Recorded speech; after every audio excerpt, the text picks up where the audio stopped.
Rather lads, welcome back to Cossy's Arsenal podcast. My name is Cossy. Good morning, good afternoon, good evening, wherever you are in all parts of the world. Welcome back to a brand new week. Welcome back to a brand new video, and welcome back to brand new content on the channel. I'm very glad to tell you people, by the time you watch this video, probably we will be at 40,000 subscribers, but we are looking for only 150 subscribers to get to 40,000 subscribers. So by the time you watch this video, we might have reached 40. But if you watch the video and we are not there yet and you're new to the channel, please consider subscribing to the podcast and also hitting the like button. It is really helping us out. It is really working. The work you guys are doing on the channel is absolutely magnificent. The comments, I'm seeing your comments and I'm trying to react to many as I can. Time is not that easy because of transfer content, and I'm very busy doing the research. I'm very busy trying to sieve out the news, and at times it's not that easy, but I'm trying to respond to you as much as I can. So let's get this video to 500 likes. Make sure you hit the like button. Let's get the video to 500 likes. I'm going for a very huge number of likes on this one because we are going to reach 40,000 subscribers on this video. Do not forget. Right, in this video we'll talk about Matteo Guendouzi. As per Fabrizio Romano, Arsenal are set to receive their 10 to 11 million euros very soon for Matteo Guendouzi done deal. We'll talk about that. He's talked about Lucas Torreira, William Saliba to Olympic Marseille. He is wanted by Matteo Guendouzi. We'll try to discuss that, and of course Serge Milinkovic-Savic, Yuri Tillemans, Osimhen and Nkunku, all to be discussed in this podcast. Now, someone told me yesterday, but one,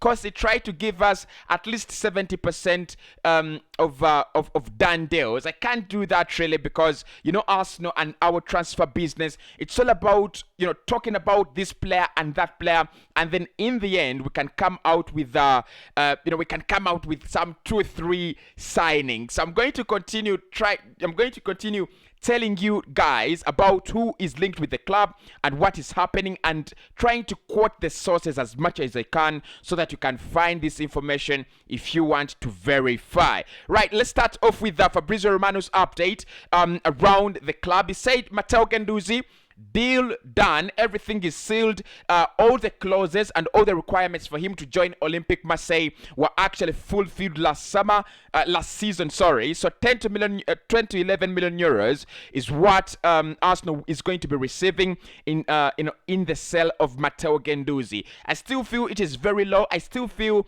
Arsenal should be getting a little bit much more than that in Matteo Guendouzi, but there is nothing to do. That is Mikel Arteta and that is Edu. In my opinion, many people feel Guendouzi has played a better part, for Olympic Marseille this season, and I absolutely agree. Is he better than Thomas Partey than many people are trying to convince us? I do not think he's at that level yet, but he's really talented, and I will not be very surprised. Like I said last summer, I won't be very surprised if he gets to that level where Arsenal would think about bringing him back to the side once again. But 11 million euros.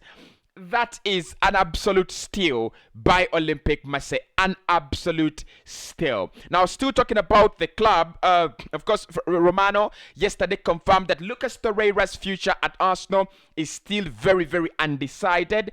He wants to stay at Fiorentina.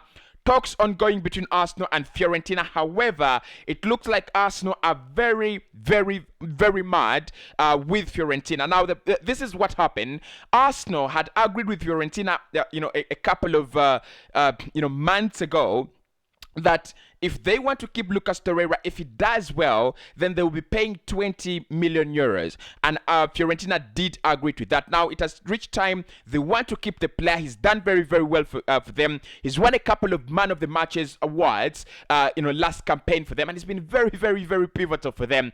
They want to pay only £7 million for the player. Arsenal are absolutely disgusted, according to reports from Fabrizio and also Italy. Arsenal are disgusted and they're looking for other options to sell the player. Lucas Torreira himself as a player has come out and said, look, my priority, my dream is to stay at Fiorentina, but if a deal cannot be agreed, then I'll be looking for a new club. So there is no hope. There is nothing, in the tank for Lucas Torreira at Arsenal. Mikel Arteta doesn't rate him that much. Many people would rate him, including me, that he would be at least a backup player, at least someone on the bench, at least one of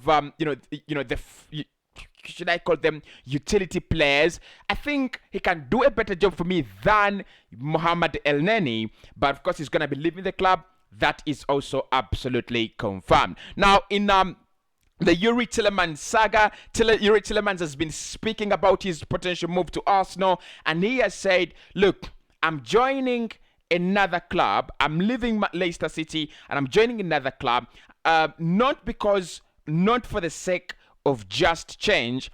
I'm joining another club because there is a massive project there. In his own words, he said, look, you don't just move away. You don't just change for the sake of change. You change because there is a massive project waiting for you, and you change because there is because you know that where you're going, you have a project that is a little bit more convincing than the one you have been in. So that is according to Yuri Tillemans. Again, more confirmations for him that is leaving Leicester City this summer. More confirmations for him that the likelihood of him joining Arsenal Football Club is bigger and bigger, closer and closer. Arsenal hoping to close that deal very, very soon. If it is not for Kroenke and the madness, we expect those deals to be closed as soon and as early as June. So in the last 10 days of the month, we expect many of the deals at Arsenal Football Club, especially the priorities,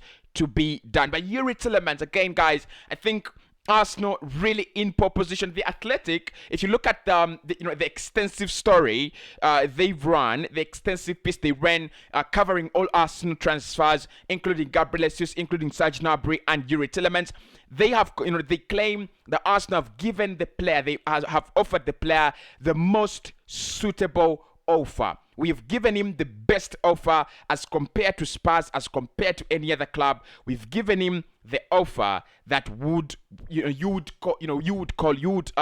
term as lucrative. So the high chances he will be moving to the Emirates Stadium, and of course, himself confirming last week that he will be leaving Leicester City. He wants change, and also now confirming that where he goes, where he's going, there is a massive project ongoing, and he will be very, very glad to join it. Of course, Arsenal need to keep on working on those deals. A couple of other clubs have started working their ways around our priorities, around Gabriel Jesus.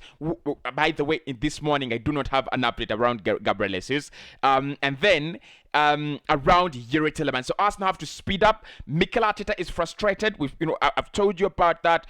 He believes these deals should have been closed a long time ago, but up until now, Edu the snail is still, crawling and waiting for other clubs to push and put competition on the deals. In terms of a midfielder, again this morning, Corriere dello Sport are claiming that Arsenal will only have to pay £40 million for Serge Milinkovic-Savic. Now, Serge Milinkovic-Savic, we spoke about him yesterday in the morning edition, and he said, look, I do not want to join any club that do not have UEFA Champions League football. His contract runs down, in 2023. He's got 1 year left. He doesn't want to resign a new deal with Lazio. The chances are that he will be joining another club. He wants Champions League football. In my opinion, I look at him as a player potentially who could join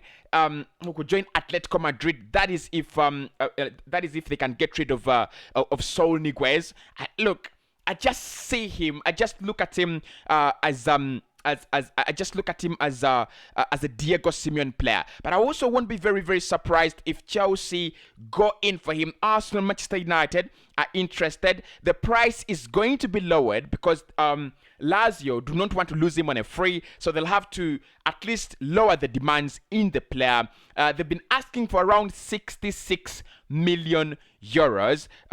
Even last summer, that is the price they were looking at, but this summer it looks like that is not what they're going to be getting. So 40 million could do the deal, but still I would rather do a Yuri Tillemans over a Savic, because Tillemans would come a little bit cheaper, and he's played in the Premier League and is already accepted to play for Arsenal. We do not need a lot of convincing on that end. Matteo Guendouzi has come out and spoken about William Saliba, and he has said Saliba's heart, or part of Saliba's heart right now, is at Olympique Marseille, is with Olympique Marseille, and I'm doing whatever I can. I'm doing whatever there is possible to try and convince him to stay here at OM.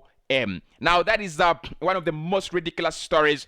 It's not even a story. It's an interview. It's an interview excerpt that I've read, and I was like, okay, do not tell me anything about that. Don't speak to me about that. So, Matteo Guendouzi feels and he thinks that William Saliba should be staying at Olympique Marseille. But the good thing, William Saliba has already confirmed that he will be coming back to Arsenal. He'll be fighting for his place, and he thinks and hopes that Mikel Arteta does not disappoint him, that like he was disappointed in the first place. But of course, look, if I'm Olympique Marseille, I can't lie. If I'm Olympique Marseille, I would definitely try to sign William Saliba. Something of the same sort of scenario where we signed Martin Odegaard from Real Madrid. Came in, did very, very well. Arsenal, the first thing we needed to do was to confirm that we're gonna sign him on a permanent deal. Madrid sorting their feet out, trying to decide whether they're selling or not. And then eventually they decided that around 30 million euros would be enough for the player. Arsenal didn't think twice. They did not think twice. The moment that price tag came out, we paid it. So Olympique Marseille as well, you don't blame them for trying to sign one of their best players in last season, despite the fact that he's been on loan. If they can get him on a permanent, and of course the club that know you get William Saliba right now, it's only going to be around 40 million euros, 45 million euros, and in the future that's a defender you can sell for 70, 80, 90 million euros. If you look at the price tags around the necks of defenders in Europe right now, you look at Kalidou Koulibaly, you look at Mathias de Ligt, you look at Jules Koundé, William Saliba, in the next 2-3 years, any club that will have him is gonna ask for a lot of money if they decide to sell. But Saliba will be staying at Arsenal. That is really confirmed. Now, according to LVZ in Germany, Arsenal is one of the clubs exploring, the potential to sign Christopher Nkunku. I don't believe this story at all, honestly. I do not believe this story at all. Yeah, I understand Arsenal want a second forward after signing in Gabriel Jesus. We'll want a second forward. We've looked at Jared Bowen, we've looked at Rafinha, we've looked at Cody Gakpo as well. But Christopher Nkunku, this one looks like one where we're just being linked with the player. But with Christopher Nkunku, what you need to know is that RB Leipzig are trying to re-sign him. They're trying to give him a long-term contract.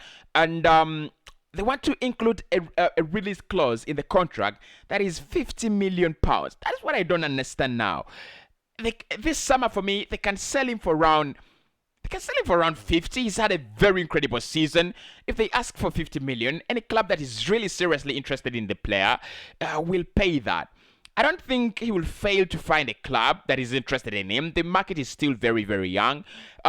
Chelsea, Arsenal, United, probably even Bayern or PSG would be interested. So I don't understand why they would include a £50 million release clause in his contract. In my opinion, if he signs a new deal with them, then they should include like 70 or 80 million. But I don't know if they're not sure if he can replicate the numbers. But they do not want to sell this summer. And if they sell, it's going to be for around 50, 55. Can Arsenal do that deal? It's a better deal than Rafinha's, because Rafinha's deal is 55 million paid upfront. Christopher Nkunku's deal would be around 55 million euros paid in installments. That would be, I think the structuring of the deal would make it a little bit better. Victor Osimhen, according to Martino Di Napoli, an outlet that is based in Napoli in Italy, is saying that Victor Osimhen will cost 100 million euros. that price has been set. Arsenal, reportedly, according to this website, Arsenal's initial bid was 60 million euros and not 90 million euros. So all clubs that are interested in the player are very far away from his true valuation. According to Napoli are looking at around 100 million euros. That is 85 million pounds. Any club that don't have that, they shouldn't be coming any close. Now the Chronicles Live finally have also said that Newcastle and Arsenal are exploring a deal for Lucas Paqueta. At the moment, Tottenham Hotspur are leading every club in that deal for Lucas Paqueta. It looks like they will be taking him. They want Richarlison, and I think they want a creative midfielder, honestly, this summer. So Lucas Paqueta for me would really work for them if they can play Lucas Paqueta and probably Rodrigo Bentancur in the midfield, or Lucas Paqueta and Pierre-Emile Højbjerg. It would definitely work out. They've already signed in Ivan Perisic. Yeah, it would be a very good deal. But for me, Lucas Paqueta to Arsenal is part of my dream signings. If you've watched the video, Cossy's dream signings at Arsenal, he's part of my dream signings. There is no way I'll turn down a deal for Lucas Paqueta. But that is it for me, from me this morning. Anything I've left out on the list? Nothing. Absolutely nothing. So allow me go back, make my research, and happy new week. Obviously, we will be speaking a lot this week.